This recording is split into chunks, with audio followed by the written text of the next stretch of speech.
ఒక ఆయన ఒక సేవకుడి దగ్గర వచ్చి చెప్తున్నాడంట, అన్నా నేను సేవ చేస్తే యేసు ప్రభులాగా సేవ చేస్తాను. ఈ మాట వినండి అందరు. నేను గనక సేవ చేస్తే ఎవరిలాగా సేవ చేస్తాను? యేసు ప్రభులాగా సేవ చేస్తాను అని అన్నాడు.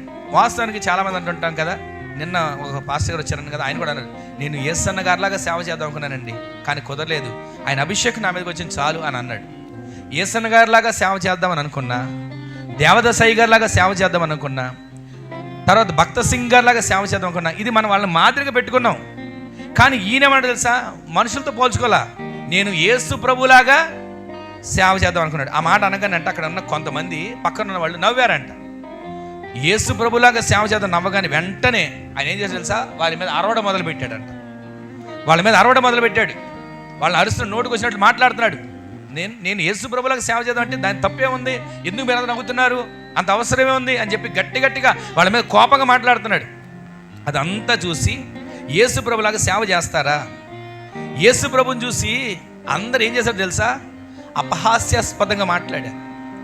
యేసు ప్రభు సేవ చేస్తుంటే అందరు ఏం చేశారు తెలుసా, ఆయన్ని హేళన చేశారు. యేసు ప్రభులాగా సేవ చేస్తావా? ఆయన ముఖం మీద పిడిగుద్దులతో గుద్దారు. ఆయన ముఖం మీద వస్త్రాన్ని కప్పి గుద్ది ఏమన్నా తెలుసా, ఎవరు కొట్టారో చెప్పు, నువ్వు బోధకుడుగా, నువ్వు దేవుడుగా, నువ్వు రక్షకుడుగా ఎవరు కొట్టారో చెప్పు అని అపహాస్యం చేశారు.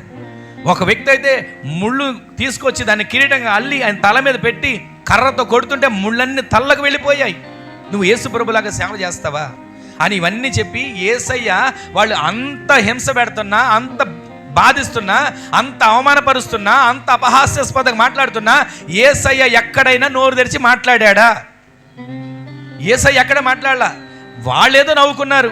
నువ్వు యేసు ప్రభులాగా సేవ చేస్తానన్నావు, చెయ్యి, యేసులాగా చేస్తాను చేసుకో. వాళ్ళేదో నవ్వుకున్నారు. వాళ్ళు నవ్వుకున్న దానికే నీకు అంత కోపం వస్తే, వాళ్ళు నవ్వుకున్న దానికే నీకు అంత బాధ అనిపిస్తే, వాళ్ళు నవ్వుకున్న దానికే నీకు అంతగా మనసులో నొచ్చుకుంటే, మరి యేసుక్రీస్తు ప్రభువులాగా ఎలా సేవ చేయగలుగుతావు?